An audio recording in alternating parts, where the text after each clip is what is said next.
সুমিষ্ট এই পেয়ারাতে নেই কোনো বীজ। বীজবিহীন এই পেয়ারা দেখতে যেমন লোভনীয়, খেতেও তেমনি সুস্বাদু। প্রথমবারের মতো বীজবিহীন এই পেয়ারা চাষ করেছেন নাটোরের মাফিজুল ইসলাম।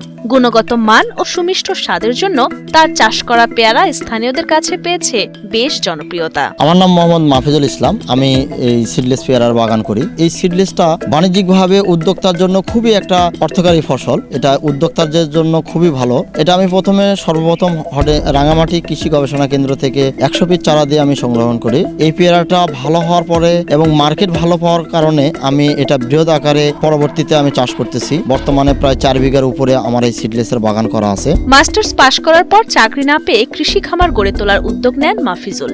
2 বছর আগে কৃষি গবেষকদের উদ্ভাবিত বীজবিহীন পেয়ারা জাতের সন্ধান পেয়ে রাঙামাটি হর্টিকালচার সেন্টার থেকে 100 চারা সংগ্রহ করে উপজেলার সিংদাহ গ্রামের পৈতৃক জমিতে রোপণ করেন। নিজের সৃজনশীলতা এবং কঠোর পরিশ্রমে বীজবিহীন পেয়ারা চাষের সফলতা অর্জন করেছেন এই শৌখিন উদ্যোক্তা।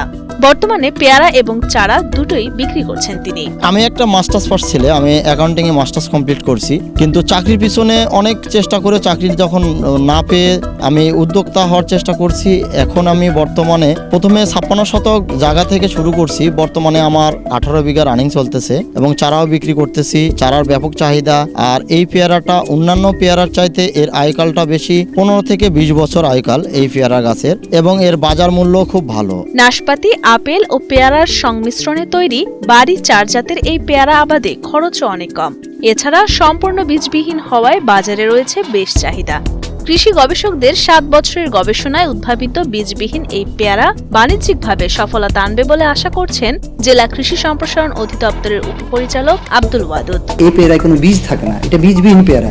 আমরা সবাই জানি যে পেয়ারায় বীজ থাকলে যারা বয়স্ক, দাঁতের সমস্যা, ছোট বাচ্চা অনেক সময় খেতে চায় না। যেহেতু এই পেয়ারায় কোনো বীজ থাকে না, সুতরাং সবাই খুব খেয়ে মজা পাচ্ছে। আরেকটা বৈশিষ্ট্য হচ্ছে যে সাধারণত যে পেয়ারাগুলো আমরা বাংলাদেশে চাষ হয়ে থাকে এইগুলো বর্ষার সময় হয়, গরমের সময় হয়ে থাকে। এই সময় বাজারে প্রচুর পেয়ারা পাওয়া যায়। দাম কৃষকেরা মোটামুটি পেয়ে থাকেন।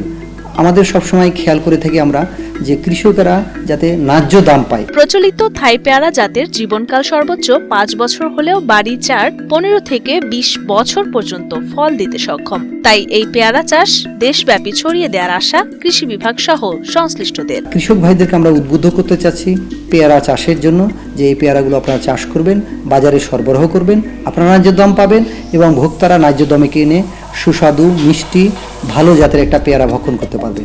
আমরা চাই নতুন নতুন উদ্যোগী কৃষকটাকে উদ্বুদ্ধ হয়ে আসুক।